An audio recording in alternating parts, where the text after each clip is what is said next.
ఇంకెన్నాళ్ళు ఇలాంటి దుర్మార్గపు రాజకీయానికి బలి కావడం. అందుకే 5 రోజుల క్రితం లోక్సత్తా పార్టీ పిలుపునిచ్చింది. ఈ రాజకీయాన్ని మార్చడం కోసం మేము సిద్ధంగా ఉన్నాం, మీరంతా రండి, వీరగంధము తెచ్చినారము వీరులెవరో చెప్పుడి అని చెప్పాను. విరాళాల కోసం, వాలంటీర్ల కోసం మేము ప్రజల ముందుకు వచ్చాం. దానికోసం తగిన ఏర్పాట్లు చేశాం. win.loksatta.org వెబ్సైటు,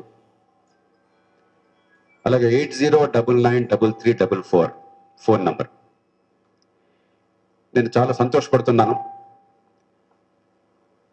కేవలం 3 రోజుల్లో 30 లక్షల రూపాయల విరాళాలుగా పారదర్శకంగా లోక్సత్తా పార్టీకి అందినాయి. ఆ పిలుపునిచ్చిన తర్వాత 1000 మందికి పైగా వచ్చే 4-5 నెలల కాలాన్ని పూర్తిగా ఇచ్చేస్తామని చెప్పని వాలంటీర్లు ముందుకొచ్చారు, రిజిస్టర్ అయినారు. ఒక 3 కోట్ల రూపాయలకు పైగా ఈ 30 లక్షలు కాకుండా విరాళాలు ఇస్తామని చెప్పని ప్లెడ్జెస్ అని చెప్పంటాం. ఒక్కరోజు ఇవ్వలేకపోవచ్చు, వచ్చే కొద్ది వారాల్లో ఆ విరాళాలు ఇవ్వడం కోసం అని చెప్పని దాతలు ముందుకొచ్చారు. మేము గర్వపడుతున్నాం. ఈ దాతలందరికీ కృతజ్ఞత తెలియజేస్తున్నాం. వాలంటీర్లందరినీ మనసారా అభినందిస్తున్నాం, ఆహ్వానిస్తున్నాం. మనకేదో పాత సినిమాలో ఒక పాట ఉన్నది, కొందరికి ముచ్చటైతే మరొకళ్ళకి బాధగా ఉంటుందని చెప్పని. ఇదేమిటిది ఇంత పెద్ద ఉద్యమంలాగా వస్తుంది అనుకున్నారు కాబోలు. చూడండి, నీ పిలుపునిచ్చింది 18 సాయంత్రం, 19:20 విరాళాలు ఇలా వచ్చినాయి. 21 ఏమైంది? వెంటనే ఇన్ఫర్మేషన్ గేట్వే, వనరుల్ని ఎలక్ట్రానిక్గా పారదర్శకంగా చట్టబద్ధంగా సేకరించే గేట్వే ఉన్నదే, ఆ గేట్వేని కేంద్ర ప్రభుత్వం మూసేసింది. సిసి అవెన్యూ అని చెప్పని ఒక గేట్వే. అంటే ఏమవుతుందంటే, క్రెడిట్ కార్డ్ నుంచి ఎవరైనా సరే మా బ్యాంక్ అకౌంట్కి ప్రత్యక్షంగా పంపించే ఏర్పాటు ఉన్నది. దానిలో అన్ని రకాల ఏర్పాట్లు చేశాం, పారదర్శకంగా ఎవరిస్తున్నారు. రెండోది, విదేశాల్లో ఉన్నవారు అన్నట్టయితే భారతదేశ పాస్పోర్ట్ ఉందా లేదా, ఆ పాస్పోర్ట్ వివరాలన్నీ కావాలి, లేకుంటే ఆటోమేటిక్గా తిరస్కరించే ఏర్పాటు చేశాం. పూర్తిగా చట్టాన్ని కేవలం దానిలో ఉన్న అక్షరాలు మాత్రమే కాదు, దాని స్ఫూర్తిని పూర్తిగా అమలు చేస్తున్నది లోక్సత్తా పార్టీ. ఎందుకంటే చాలా మందికి తెలియకపోవచ్చు, ఈ చట్టాన్ని తీసుకొచ్చింది 2003 సంవత్సరంలో లోక్సత్తా పార్టీ. ఆనాడు పార్టీ లేదు, ఉద్యమం. తెహల్కా కుంభకోణం నేపథ్యంలో, తెహల్కా గుర్తుందా మీకు? ఆనాడు ఆ కార్గిల్ యుద్ధం తర్వాత అది బయటపడింది. ఏదో రక్షణ కొనుగోళ్ల విషయంలో ముడుపులు మింగారని చెప్పని ఆ తెహల్కా వారు ఆ స్టింగ్ ఆపరేషన్ చేశారు. అప్పుడు అన్ని పార్టీలతో కూడా కూర్చుని ఆనాడు పోరాడి, అప్పుడు అధికారంలో ఉన్న ఎన్డీఏతో, అప్పుడు ప్రతిపక్షంలో ఉన్న కాంగ్రెస్తో పోరాడి, కనీసం ఇక నుంచి నిజాయితీ అయిన రాజకీయం కోసం నిజాయితీగా నిధులు తెచ్చేందుకన్నా ఏర్పాట్లు కావాలని చెప్పని ఈ ప్రతిపాదనలన్నీ కూడా తీసుకొచ్చి దాన్ని చట్ట రూపంలో ఏకగ్రీవంగా పార్లమెంట్లో చట్టం చేయించింది లోక్సత్తా. ఈవేళ లోక్సత్తా పార్టీ 100కి 100 పారదర్శకంగా వనరుల్ని సేకరించి విరాళాలు ఇచ్చిన వారికి 100కి 100 ఆదాయ పన్ను రాయితీ ఇవ్వగలుగుతుందంటే ఆనాడు మేము ప్రతిపాదించిన చట్టం రావడం వల్ల. అందుకే ఆ చట్ట స్ఫూర్తిని కేవలం చట్టంలో ఉన్న పదజాలాలను పాటిస్తాం, 100కి 100 మేము పాటిస్తుంటే, వీళ్ళకి డబ్బు సంచుల్లో తీసుకొచ్చేసి నాయకులకి కోట్ల రూపాయలు ముడుపులు ఇస్తే అక్కడేమి ఇబ్బంది లేదు. బ్లాక్ మనీని రకరకాల రూపాల్లో ఎన్నికల సంఘం వారు గట్టిగా ఎన్నికలు ప్రకటించిన తర్వాత నిఘా వేస్తే టైరుల్లో డబ్బులు పెట్టారని చెప్పిన పత్రికల వారు చెప్పారు నాకు. నిజమేనా? ఆటోల్లో కూడా స్టెఫినీ టైర్లో పెట్టారని చెప్పన్నారు. లేకపోతే వెనకేదో తీసేస్తా గొడవలు నాకు తెలియదు మొత్తానికి. దానిలో ఎన్ని కోట్లు పడితే లెక్కలు చెప్పారు.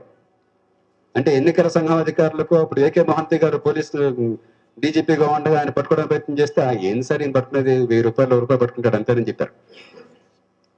ఆనాడు ఒక్క పార్టీ వారు ఆ పార్టీ నాయకుడి చేతుల మీదుగా 1150 కోట్ల రూపాయలు 2009లో మన రాష్ట్రంలో ఖర్చు పెట్టినట్టుగా నాకు విశ్వసనీయమైన సమాచారం అన్నది. ఒకే ఒక్క నాయకుడి చేతుల మీదుగా 1150 కోట్లు. ఇంకా పార్టీ కింద వాళ్ళు ఖర్చు మాట్లాడట్లా.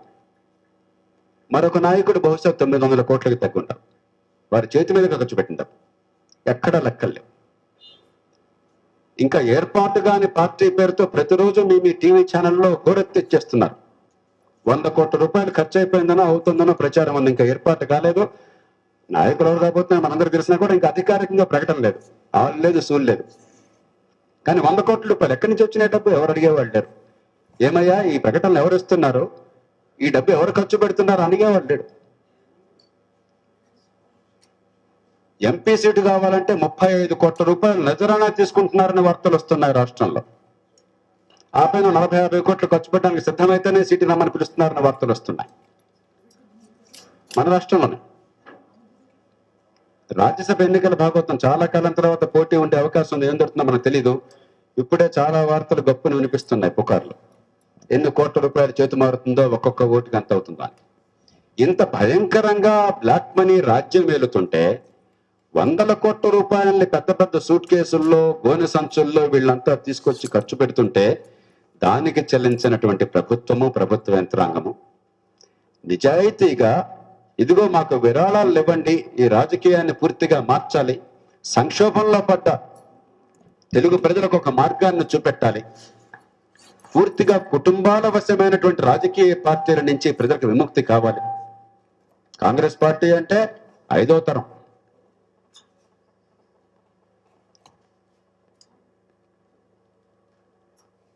మోతీలాల్ నెహ్రూ దగ్గర నుంచి జవహర్లాల్ నెహ్రూ, ఇందిరాగాంధీ, రాజీవ్ గాంధీ, ఆయన భార్య సోనియా గాంధీ, ఇప్పుడు రాహుల్ గాంధీ. ఎవరు అంటున్నారు ఈ మధ్య ఇంకా ప్రధానమంత్రి ప్రకటన ఎందుకు సార్, ఆయన పుట్టగానే అయిపోయింది కదా, ఈ పార్టీలో కొత్తగా ప్రకటన ఎందుకు అని చెప్పి అంటున్నారు. పోనీ తెలుగుదేశం పార్టీ అంటే కుటుంబ పాలనకు వ్యతిరేకంగా వచ్చామని చెప్పుకున్న పార్టీ. చంద్రబాబు నాయుడు గారి తర్వాత నాయకుడు ఎవరు వారు ఇప్పటికే దాదాపు ప్రకటించేశారు. లోకేష్ బాబుతో పాటు కూడా కనిపించరు. ఇక జగన్ బాబు పార్టీలో ఆ తండ్రి కొడుకు కాబట్టి వచ్చాయని స్పష్టంగా చెప్పుకుంటున్నాడు. ఏ కారణంగానే ఆయన నాయకుడు కాలేకపోతే ఆయన తల్లి లేదా ఆయన చెల్లి. ఇక టిఆర్ఎస్ అధినాయకుడు ఆయన ఉండే, ఓ కొడుకు కుమారుడు ఉండే, ఓ కుమార్తె ఉండే, ఓ మేనలుడు ఉండే. ఈ అవినీతి, ఈ బ్లాక్ మనీ, ఈ కుటుంబ రాజకీయం, ఈ విభజించి పాలించే తీరు, ఇది ఎంతకాలం తెలుగు ప్రజలు దీనికి భరించాలి, బలి కావాలి. దానికి ఒక పరిష్కారాన్ని చూపెడదాం, ప్రజాస్వామ్యం వెళ్ళినట్టు కూడా చేద్దామని చెప్పంటే ఇది కేంద్ర ప్రభుత్వం వారి సంస్థల తీరు. సరే, దీన్ని ఎదుర్కొంటాం. దీనికి లోక్సత్తా పార్టీ భయపడేది లేదు, బెంబేలెత్తేది లేదు.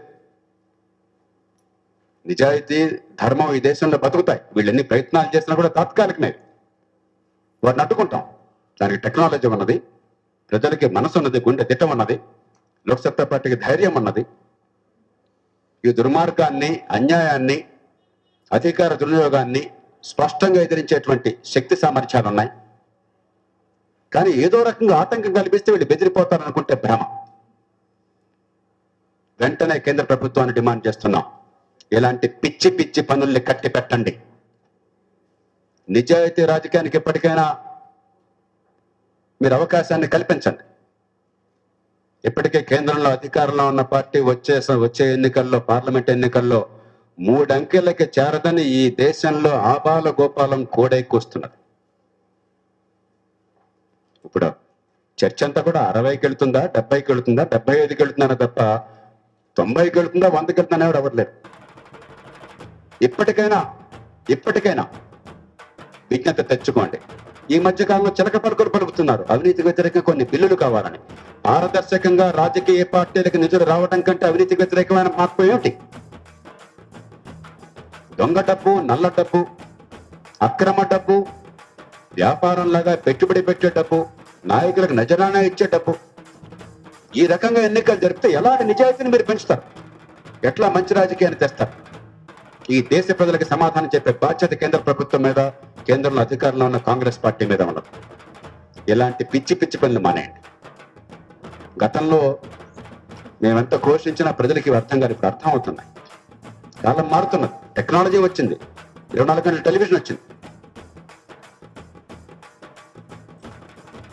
మీరు ఇలాంటివి ఎన్ని దుర్మార్గపు ప్రయోగాలు చేస్తే, ఎన్ని మూర్ఖపు పనులు చేస్తే, ఎన్ని అప్రజాస్వామికమైన పనులు చేస్తే ప్రజలు అంత గట్టిగా మీ మీద తిరగబడతారు, పాత రాజకీయాన్ని పాతి పెడతారు.